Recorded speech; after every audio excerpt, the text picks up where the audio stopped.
아까도 말씀을 드렸지만 풍랑이 우리가 알지 못하는 사이에 찾아올 때가 있어요. 어려움은, 힘듦은 우리가 알지 못하는 사이에 불현듯 찾아옵니다. 그 불현듯 찾아와서 산을 겨우 넘었는데 또다시 내 앞에 펼쳐지는 산을 마주하고 있는 나 자신을 보면서 너무 힘들다, 언제까지일까? 라고 생각하시는 분들도 참 많이 있을 것 같아요. 이 말씀이 있기 이전에 이 마가복음과 마태복음과 누가복음, 요한복음에서는요, 물론 병행되어지는 말씀은 누가복음을 제하고 우리 오병이어의 기적들 이후에 나타난 일들이 바로 오늘 본문의 말씀입니다.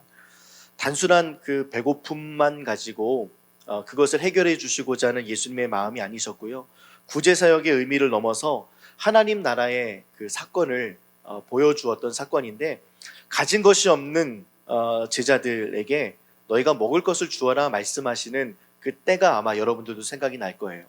아무것도 없었어요. 아무것도 없고 나눠줄 것조차도 없었어요. 본인들도 먹을 거 없었어요. 재정 아마 없었을 거예요. 그런데 예수께서 뭐라고 말씀하시냐면 너희가 먹을 것을 주라 말씀하세요. 그 주변에 가장 큰 마을은 있었어요. 벳세다라는 마을이 있었는데 그 벳세다라는 마을은요, 한 3,000명 정도가 살았다고 해요. 근데 예수님께서 기적을 일으키셨던 오병이어의 사건은 남자만 5,000명이었거든요. 한 10,000명 정도 되어지는 사람이 먹을 수 있는 식량을 구하기란 쉽지 않았어요. 벳세다에 가서 그 먹을 것을 구하고자 노력을 했다 손 치더라도 편의점마다 돌아다니면서 또 마트마다 돌아다니면서 빵집마다 돌아다니면서 제자 12명이 몇 명의 사람의 양식을 가지고 와야 됐냐면 한 833명분의 양을 가지고 왔어야 돼요. 그러니까 불가능한 일이죠. 힘든 일이에요. 그런데 예수님께서 너희가 먹을 것을 주라 라고 하니까 빌립은 이렇게 이야기합니다. 사람들에게 조금씩 걷더라도요 200데나리온의 떡이 부족합니다. 정확하게 이야기를 해요. 우리가 줄 수 있는 것이 없다. 그리고 사람들에게 돈을 조금 받아야지만 해결할 수 있는데 이조차도 실은 쉬운 일은 아니다 라고 이야기를 해요. 이거 정확한 팩트겠죠. 근데 예수님께서는 그 제자들에게 너희가 먹을 것을 주어라, 너희가 먹을 것을 가져다 주어라 라고 이야기해요. 그때 오병이어의 기적이 나타납니다. 예수님께서. 근데 그 전에 오병이어의 기적이 나타나기 직전에 다른 제자들의 속마음은 어땠을까? 한번 생각해 봤어요. 나 같으면 그 자리에 있으면 어땠을까? 주님 돌려보내는 게 맞지 않을까요? 이 사람들 지금 내가 갖고 있는 것도 없고 지금 이 빌립이 이야기한 것도 일리가 있고 그냥 돌려보냈다가 다시 오후 집회하면 안 될까라는 마음이 들 수도 있을 것 같아요. 그리고 그렇게 되면 우리도 힘들지 않고 잠시나마 사역을 쉬고 다시 힘을 얻고 충전해서 그들에게 복음을 전할 수 있는 시간들을 가지면 얼마나 좋지 않을까요? 라고 생각했을 수도 있어요. 그리고 어떤 제자들은요, 말씀도 가르치시고 병을 고치실 때 조금이라도 헌금 받았으면 그래도 이렇게 좀 우리가 어려움 당하지 않았을 텐데 이런 이야기도 하지 않았을까 싶습니다. 여러 가지 생각들이 막 교차하고 있는 그때에 예수님께서는요, 사람이 할 수 없는 일들을 예수가 할 수 있는 사건인 것을 보여주고 계셨어요. 그래서 우리가 마지막에 우리가 읽었던 그 말씀 52절에 보니까 이는 그들이 그 떡 떼시던 일을 깨닫지 못하고 도리어 그 마음이 둔하여졌다. 얼마 지나지 않아 둔하여진 마음들이 나타났던 사건들 바로 앞에, 바로 뒤에 바로 이와 같이 연결되어지는 사건이 있었다라는 거예요. 오늘 우리가 할 수 있음을 생각하면서 우리가 살아갈 때가 많이 있습니다. 내 마음이 둔하여진 거죠.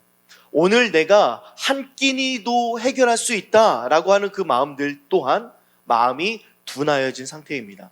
밥 한 끼도 예수 없이 되지 않음을 말씀하고 있는 것이 오병이어의 사건이에요. 내가 오늘 이 한 끼를 먹고 있는 것도 오병이어의 사건을 통하여서 은혜를 베푸시고자 하는 하나님의 은혜인 사실들이 우리 마음 가운데 믿어질 때, 그것이 로 인하여서 살아갈 때 내 마음이 둔하여지지 않은 상태인 것을 오늘 본문 말씀에서도 확인할 수 있고 우리가 읽지 않은 본문에서도 우리가 와닿게 되어집니다. 오늘 아침 드시고 오셨나요? 오늘 이따가 저 빵을 먹고 커피를 마실 때 혹시 기도하고 드셨습니까? 하나님 감사합니다. 기적과 같은 일들이잖아요. 저렇게 귀한 것들을 나에게 주시다니, 저렇게 귀한 것들을 나에게 매일매일마다 공급하시다니, 나에게 주시는 이 한 끼의 식사가 얼마나 귀한지를 아는 사람은요, 이 풍랑에 빛을 더하게 되는 인생인 것을 오늘 본문에서는 말씀해 주고 있는 거예요. 오늘 한 끼, 여러분들의 비용을 지불해서 내가 열심히 일해서 이 한 끼를 먹었다고 생각하잖아요. 근데 영적으로 또한 그 시간들을 곰곰이 기도하면서 생각해 보면 나에게 건강을 주신 분도 하나님이시고요, 나에게 직장을 주신 분도 하나님이시고, 내가 오늘 먹을 것이 없는데 누군가가 생각이 났어, 오늘 기도하는데 너의 생각이 나더라 라고 하면서 쿠폰을 보낸다든지 집 앞에 반찬을 걸어 놓는다든지, 이와 같은 모든 일들이 하나님의 은혜가 아니고서야는 설명할 수 없는 오병이어의 기적인 거죠. 근데 우리는 오병이어의 기적을 잊어버리고 그 떡 되시던 것들을 잊어버립니다. 오병이어는요, 떡을 끊임없이 떼서 주었던 사건이에요. 예수 그리스도의 몸을 끊임없이 주었던 사건이겠죠. 예수님의 몸을 떼어서 주었던 사건들을 우리가 잊게 되어지면 우리는 둔하여지게 됩니다. 둔하여지게 되면 풍랑이 오더라도요, 그것을 풍랑으로만 여기지 하나님께서 나에게 해결하시고 나와 함께 풀어가실 일들이라고 우리는 생각하지 못하는 경향이 참 많이 있습니다. 혹시 여러분들 마음속에 기도하다가 아니면 예배를 드리다가 찬양을 드리다가 불현듯 누군가가 생각나잖아요. 그 사람에게 찾아가십시오. 하나님의 오병이어의 기적을 함께 나눌 수 있는 시간입니다. 하나님께서 함께 하시는 그 시간을 누릴 수 있는 시간이에요. 그래서 오늘 찬양했던 것처럼 이것이 나의 영원한 삶으로 연결되어지는, 주님이 내 안에, 내가 주님 안에 있게 되어지는 삶이 우리의 생각남을 통하여, 생각나게 하심을 통하여 나타나는 그 순종이 우리 가운데 나타나게 되어지는 오병이어의 한 장면이 될 줄 믿습니다. 그것들을 통하여 하나님께서 역사하고 일하시길 바라요. 우리는 근데 큰 기적을 바랄 때가 있어요. 나에게도 막 뭔가 주식처럼 막 팡팡팡 불어나는, 막 집값도 막 펑펑펑 올라가는, 그 다음에 뭐 로또 구입했더니 막 이런 일들 생각할 때 많이 있잖아요. 근데 하나님은 그렇게 일하시는 분이 아니라 각각의 그 사람들을 통하여, 하나님 은혜 받은 자들을 통하여 생각나게 하시고 그들을 돌보게 되어지는 은혜로 인하여서 오늘도 오병이어를 경험하게 하시고 체험하게 하신다. 그 말씀이 바로 오병이어의 사건이에요. 거기에 연해서 오늘 성경에서는 제자들을 이제 배로 빨리 이제 가게 하시고, 이제 예수님께서는 집회를 이제 마무리하시죠. 무리에게 인사도 하시고, 그리고 난 이후에 모든 사람들에게 인사하시고 안녕히 가세요, 빠이빠이 하면서 이제 다 돌려보냈어요. 그리고 예수님께서 하셨던 행동들이 무엇이냐면 기도하러 산으로 올라가셨습니다.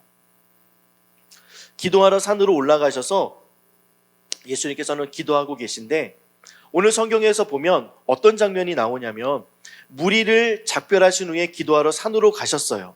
근데 산으로 가셔서 기도하시는데 제자들이 풍랑을 맞는 장면을 보셨다라고 이야기를 해요. 아직 바다에 나가서 보지 않았는데 기도하다가 그 장면을 보신 거예요.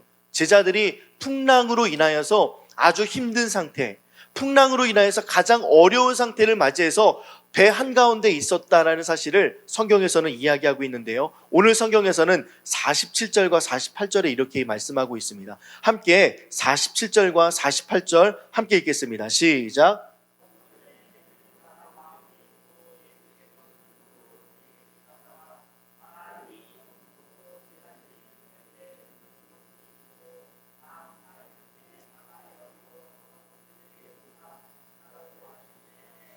지금 예수님께서 기도하고 계실 때에 저물매 배는 바다 가운데 있다라는 사실을 보신 거예요. 그리고 바람을 거스름으로 제자들이 힘겹게 노젓는 것을 보셨어요. 기도하는 중에 보신 거죠. 근데 이 본문의 말씀의 병행 말씀인 마태복음 14장 말씀은 이렇게 이야기하고 있습니다. 함께 읽겠습니다. 배가 시작.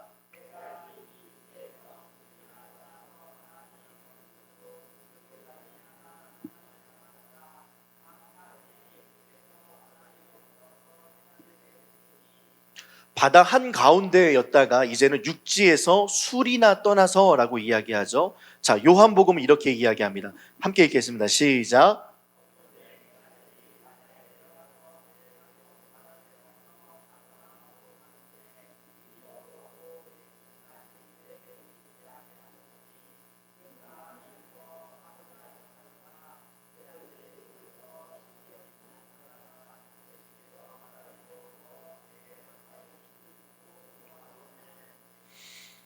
10여리쯤 가다가라고 나오죠. 그러니까 제자들이 약 한 4, 5km 정도를 해가 저물고 나서 예수님과 함께 있다가 예수님은 집회를 마쳤던 사람들과 인사를 나누고 제자들은 배를 타고 한 4, 5km 정도 이제 배를 몰고 갔는데 이 풍랑이 너무 심했던 거예요. 그런데 오늘 본문 말씀에서는 사경이라는 표현이 나오는데요. 이 사경은 로마의 그 시간 계산을 봤을 때 저녁 시간 1경, 2경, 3경, 4경으로 이렇게 나누는데 이 사경은 새벽 3시에서 한 6시 사이를 이야기해요. 저녁에 출발했어요. 7시가 됐든 8시 정도에 출발했다고 생각해도요. 8시, 9시, 10시, 11시, 12시, 1시, 2시, 3시 한 8시간 이상 그 배 안에서 풍랑으로 인해서 엄청나게 힘든 상황들이 생겨버린 거예요. 예수님은 기도하고 계셨고요. 그 상황을 보시고 제자들에게 달려가기 시작을 하시죠. 풍랑이 시간적으로 봤을 때 8시간, 9시간 이와 같은 힘든 일들이 우리 가운데 있어요. 풍랑으로 인하여서 제자들이 한 걸음도 못 나가고 있습니다. 그것을 거스려서 바람이 앞으로 부니까요. 더 이상 나갈 수가 없는 그런 상태예요. 그 풍랑은 어떤 것일까? 그 풍랑이라는 스트레스가 얼마나 제자들을 힘들게 했을까? 풍랑으로 인하여서 얼마나 힘든 일들을 경험했을까라는 것이 오늘 말씀의 포인트예요. 여러분들이 갖고 있는 가장 좋은 공간, 내가 이것만큼 손해보고 싶지 않은 그 상황들, 또 내가 이것만큼은 지켜내고 싶은 것들이 생명이 됐든 어려움이 됐든 그 모든 것들로 인해서 내가 힘들고 어려움을 당하고 있는 그때를 생각해 보시면서 오늘 말씀을 이어간다면요. 2020년도에 이와 같은 통계가 나타났어요. 어떤 스트레스가 지금 당신을 가장 힘들게 하십니까? 어떤 풍랑이라고 봐도 되겠죠. 경제적인 문제, 소득 수준 때문에 지금 많이 힘듭니다. 노후 준비를 생각하니까 힘들어요. 건강, 정신적인 상태 때문에 힘듭니다. 사회적인 이슈, 분위기, 정치적인 문제 때문에 어렵습니다. 취업, 이직, 주택, 여러 가지 것들 때문에 게다가 몸매 뭐 이런 것도 있네요. 직장에서의 업무, 가족, 주위 사람들, 나의 진로, 취미 활동을 하는데도 스트레스를 받네요. 자녀의 양육, 육아, 교육. 그래서 요즘에는 독박 육아라고도 이제 이야기를 하죠. 또 결혼, 연인. 그러니까 사랑하는 사람과의 관계 속에서도 스트레스를 받고 있는 거죠. 학업이나 사업, 기타 여러 가지 일들로 인해서 우리가 고민하고 있다는 거예요. 그런데 이것을 분류를 해놨어요. 20대는 어떤 것을 가지고 가장 스트레스를 받을까? 보니까 취업이에요. 저번 주에 우리 청년들과 함께 나누다 보니까 여전히 취업에 관련된 이슈들이 좀 컸어요. 재취업을 하고 싶다. 내가 지금 있는 그 회사에 열심히 했는데 알아주지 않는 것들. 진로나 외모 참 많겠죠. 학업, 성적, 이렇게 진학 이런 부분도 있을 거고요. 근데 30대는 경제적인 문제, 이제 결혼해야 되기 때문에 그런 것 같아요. 그러고 자녀를 낳아야 되기 때문에 주택 이런 부분. 40대는 유일하게 건강이 좀 많습니다. 제가 40대잖아요. 생각해보니 진짜 건강이라는 이슈가 제일 컸던 것 같아요. 왜 무릎이 낫지 않지? 왜 이렇게 피곤하지? 비타민을 이렇게 때려 넣었는데도 왜 그대로지? 그 약사분한테 물어봤어요. 비타민을 먹고 있는데 왜 이렇게 피곤한지 모르겠다고. 근데 비타민을 한번 안 드셔보셨는지 물어보더라고요. 한 일주일 정도 안 먹어봤는데 더 피곤하긴 하더라고요. 그러니까 살짝 그냥 좀 이렇게 뒤에서 등 밀어주듯이 하는 역할인 것 같아요. 그 건강의 문제. 50대는 노후 준비, 경제적인 문제, 아무래도 자녀들을 생각하면서 지원해줘야 되기 때문에 그런 것 같아요. 또 건강. 60대, 70대는 나와 있지 않은 거 보니까 뭐 다 해당되는지 아니면 그냥 다 초월해서 사시는지는 모르겠어요. 근데 이렇게 나와 있더라고요. 스트레스로 인해서 경험한 증상 아마 비슷할 것 같아요. 무기력증도 오고요. 잠도 못 자고 감정 조절도 안 되고 두통 있죠. 뒷목 당기죠. 우울증 오죠. 변비, 설사, 장염, 소화기관의 문제, 식욕의 부진이나 식욕의 증가, 폭식, 대인 기피, 건망증, 현기증, 근육통, 충동적인 행위, 속쓰림, 여러 가지 일들이 우리 가운데 스트레스로 인해서 이제 나타나는 증상이다라고 이야기합니다. 이런 풍랑들이 우리 가운데 찾아올 때 사람들은요 어떤 방법을 선택하냐면 잠자기를 선택하고요. 혼자만의 시간을 보내기로 작정하고 술 마시고 담배 먹고 운동으로 풀고 스포츠하고요. 맛있는 거 좋아하는 음식 먹으면서 돌아다니고 가족 주위 사람들과 대화하고요. 여행 드라이브하고 평소에 하던 취미 활동 뭐 쇼핑도 하다가 게임도 하다가 청소 뭐 개인의 신변 정리 이거 좀 무서운 말이네요. 그다음 쉼 명상 문화 활동 막 소리 지르기 울기 뭐 기타 등등 하다가 이 기타 내용에 보면 종교 활동도 들어가긴 하더라고요. 이처럼 우리가 스트레스를 받으면 나타나는 증상으로 인해서 이것을 해결하려고 노력하는 우리들의 모습을 보게 됩니다. 근데 이처럼 노력하는 모든 방법들은요, 성경적인 방법이 아니에요. 성경은 우리 말씀이신 예수 그리스도께서 말씀으로 오셨는데 이 말씀이신 예수 그리스도께서 뭐라고 말씀하시냐면 너희가 풍랑이 오며 거스를 때 아무리 노를 저어도 앞으로 나아가지 못하는 이유에 대해서 이야기를 해요. 너희들이 이야기하는 스트레스 해소 방법 우리 다 해봤잖아요. 막 소리도 질러보고요. 무한정 자보기도 하고 막 쇼핑도 해봐요. 그 다음에 내가 못했던 거 플렉스 해보기도 합니다. 내가 누려보지 못했던 것도 막 누려보고요. 먹고 싶은 거 먹어보고 사람들과 대화도 나눠봐요. 그런데 해봐도 그냥 제자리잖아요. 또다시 그런 풍랑이 오게 되어지면 한 걸음도 못 나가잖아요. 한 걸음조차 나가지도 못하는 그런 어려움 가운데 우리는 처해 있을 수밖에 없다라고 한다면 이제는 방법을 달리해서 말씀에서는 어떻게 이야기하고 있는가, 말씀에서는 어떻게 스트레스를 해소하라고 이야기하고 이 풍랑으로 인하여서 너희가 어려움 당하지 않으려면 너희가 힘든 애를 쓰지 않고 승리하려면 마음의 평안을 얻으려면 무엇을 해야 되는지 정확하게 말씀해 주고 있습니다. 결론부터 말씀을 드리면요, 예수님이 그 배에 그 풍랑으로 인하여서 어려움 당하고 있는 그 배에 타시니까 그 배에 오르시니까요 바람이 멈춥니다. 우리가 알고 있는 가장 지키고 싶은 그 공간 있죠. 내가 이것만큼은 없어지면 안 돼요라고 하는 그 공간에 반드시 풍랑은 찾아와요. 근데 그 반드시 풍랑이 찾아올 때에는 어떤 때일 가능성이 많냐면 은혜 받고 난 이후가 그래요. 오병이어의 놀라운 기적을 경험했어요. 하나님 알고 있어요. 그분 알고 있어요. 그런데 그것들을 내가 가지고 지키고 애를 쓰지 않으면 그것을 잊어버리고 떡대는 것을 잊어버리고 마음이 둔하여진 그때에 풍랑만 보이게 됩니다. 바람만 느껴져요. 파도만 보여요. 이제 예수님께서 물 위를 걸어오십니다. 한 4km, 5km 정도 되어진 곳이라 생각해서 제가 한 1시간 정도 거리라고 SNS를 썼는데 풍랑 불고요, 바람 불고요, 막 다 젖고 옷도 막 끈적끈적해지고요. 그곳을 걸으려면요 1시간 이상 걸렸을 거예요. 저는 예수님이 어떤 슬립백이라도 해서 걸어오시고 난 미끄러져서 오실 줄 알았어요. 근데 성경에서는 아무리 찾아봐도 뛰었다라는 말도 없고요, 그냥 걸으셨대요. 기도하면서 내려오셨던 그 예수께서 어떤 기도를 하고 가셨을까요? 1시간 넘게 제자들을 향해서 갈 때 어떤 기도를 하시면서 가셨을까요?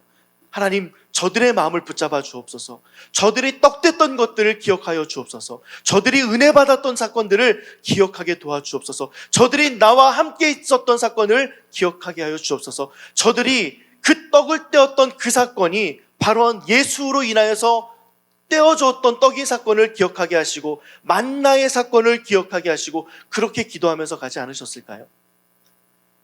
예수님께서도 지도 없으셨어요. 해도나 내비게이션 없었어요. 그런데 아시고 가십니다.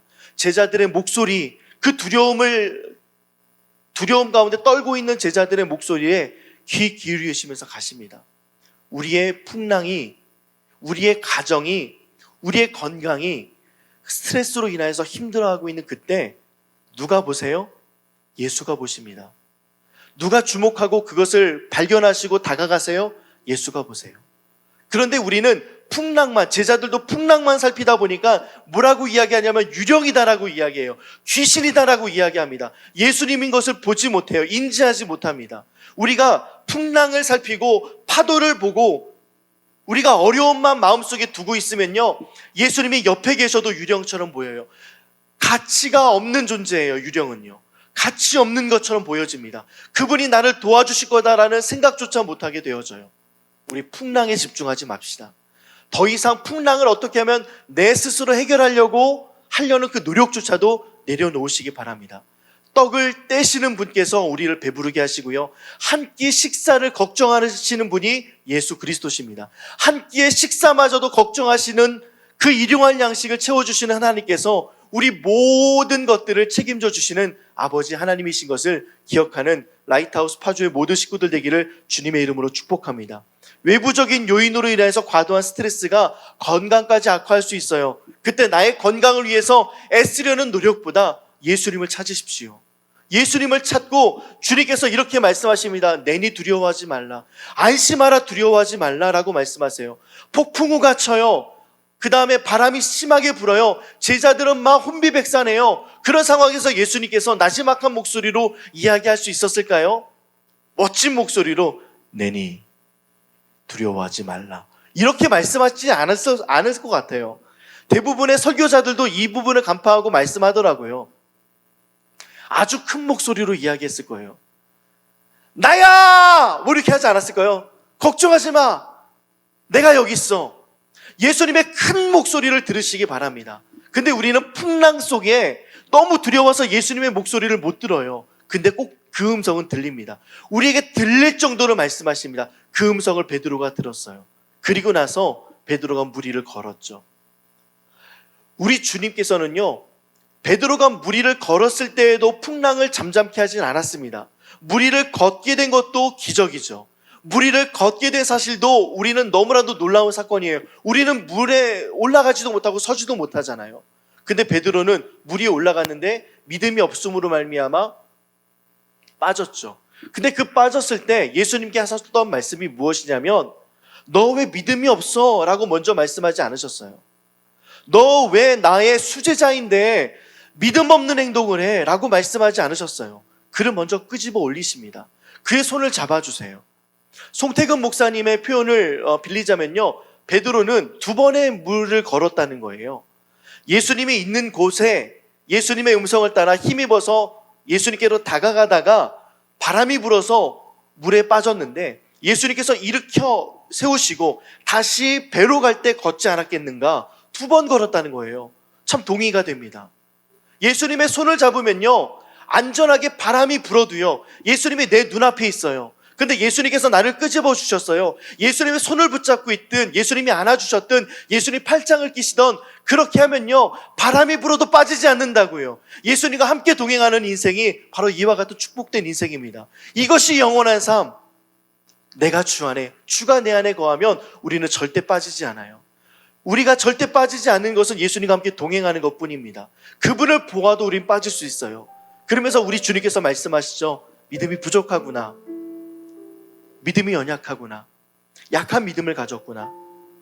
교회 안에서 이런 믿음의 크기를 재라는 것이 아니라 조금 더 네가 내 손을 잡았던 것처럼, 나의 팔짱을 꼈던 것처럼, 아니면 잃은 양 찾듯이 예수님께서 안아주셨을 수도 있죠. 그것처럼 나를 언제나 인식했으면 좋겠구나. 나의 떡을 먹은 백성, 오병이어의 기적을 체험했던 백성, 사복음서에 다 나오거든요. 그것들을 경험했던 그 백성은 하나님이 내 안에 계시고 그 만나를 베풀어 주셨던 하늘의 은혜, 하나님의 나라가 내 안에 임했던 그 사건이 너희들에게 지워지지 않았으면 좋겠구나. 그래서 매일매일마다 식탁의 기도가 얼마나 소중한지 몰라요. 우리 그냥 대충 기도하잖아요. 우리 그냥 흘러가듯이 기도하잖아요. 남이 볼까봐 그냥 기도하잖아요. 근데 예수님은 그것을 알려주시고자 1시간 넘게 우리에게 달려오시고 걸어오시는 분이세요. 1시간 넘게 우리를 향해서 달려오시고 무리를 꼭 걸으셨어야 돼요. 다음날 오셨어도 돼요. 풍랑이 잠잠해지고 가는 게 우리의 원칙 아니겠습니까? 인명구조할 때 급박한 상황이 있을지라도 배가 못 뜨게 되면 그 배마저도 힘들게 되니 하루 지나서 가는 게 맞는데, 예수님은 무리를 선택하셨어요. 우리에게 알려주시고자 그 떡된 것들, 나의 몸을 찢어서 누군가를 살리는 행동들 몸으로 보여주셨던 거예요. 우리 좋은 거 먹을 때, 우리가 맛있는 거 먹을 때 사진부터 찍지 마세요. 먼저 기도하십시오. 나에게 이와 같은 먹을 것들을 주신 하나님, 너무 힘든 일들을 겪게 되어지는 2023년의 마무리를 좀 기억하게 되는데요. 한 목회자 가정이 모두 다 자살해서 죽었어요. 목회자가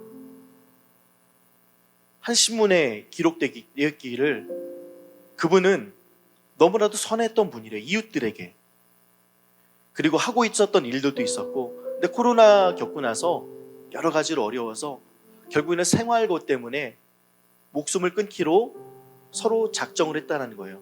그래서 교친다라는 SNS와 햇살콩이 함께 그 사건을 보면서 이렇게 하면 안 되겠다 라고 하면서 십시일반 SNS의 친구들에게 이 사실을 알리고 사람들에게 일정 부분의 헌금을 받아서 한 5천여만 원 정도의 헌금이 모여서 그것을 30만 원 정도씩 어려운 교회, 자립하는 교회들에게 막 나눠줬다는 따뜻한 소식도 들려옵니다. 한 끼가 우리에게는 대단하지 않을 수 있어요. 근데 누군가에게 한 끼는요, 대단히 힘듭니다. 누군가에게 그 한 끼는 생명을 잃게 할 만큼 힘들어요. 예수님 시대에 5천 명이 되어지는 사람, 그 10,000명 되어지는 사람이 그랬을 거예요. 이 자리에 계신 분들도 그런 분들 계실 수도 있어요. 우리 밖을 조금만 넘어가 보면 그런 분들이 보입니다. 풍랑 안에 있어서 계속 내 집안에 물이 들어오고 내 가정에 물이 들어와요. 얼마나 힘듭니까? 잘 수도 없어요. 어떻게 자요? 그 사람들 외면하지 말라고 말씀하시는 본문이 이 본문이며, 이 풍랑을 통하여서 예수 그리스도를 붙잡으면 반드시 그 풍랑이 그쳐진다. 예수님께서 내 배에 오르시면 반드시 그 바람은 멈춘다. 그러면 우리는 아까 쭉 나열되어졌던 스트레스 해소법을 찾을 것이 아니라 어떤 책을 보면서 나의 인생의 안정을 누리고자 방법을 찾는 모습이 아니라 그리스도 예수를 초청하는, 그래서 이 풍랑에 빛을 더하게 된다면 반드시 바람이 멈추고 해가 뜨고 그곳에 온기가 돌고 그곳에 사랑이 넘쳐날 줄 믿습니다. 비가 많이 와요. 폭풍과 옵니다. 비가 쏟아지듯이 그리스도의 사랑이 반드시 쏟아지고요. 바람이 막 불잖아요. 바람은 온몸에 한 군데도 스쳐 지나가지 않은 공간이 없어요. 근데 예수의 바람이 나에게 불 때 나의 온몸을 다 스치고 지나가면 우리 가운데 얼마나 크신 은혜로 그 하루를 살아갈 수 있고 그 한 끼가 감사하겠습니까? 오늘 풍랑, 내가 해결할 수 있는 일들이라고 생각했다면 이 시간 이 찬양을 함께 하면서 그 풍랑을 하나님께 맡기고 예수 그리스도께 맡기면서 그분을 초청하고 모셔드리면서 해결받는 은혜의 시간 되기를 주님의 이름으로 축복합니다. 우리의 마음이 둔하여지지 않고 우리의 마음이 다른 곳으로 가지 않고 그리스도 예수께로 향하게 되어지는 놀라운 은혜가 넘쳐나는 이 시간, 이 결단 되기를 소망합니다.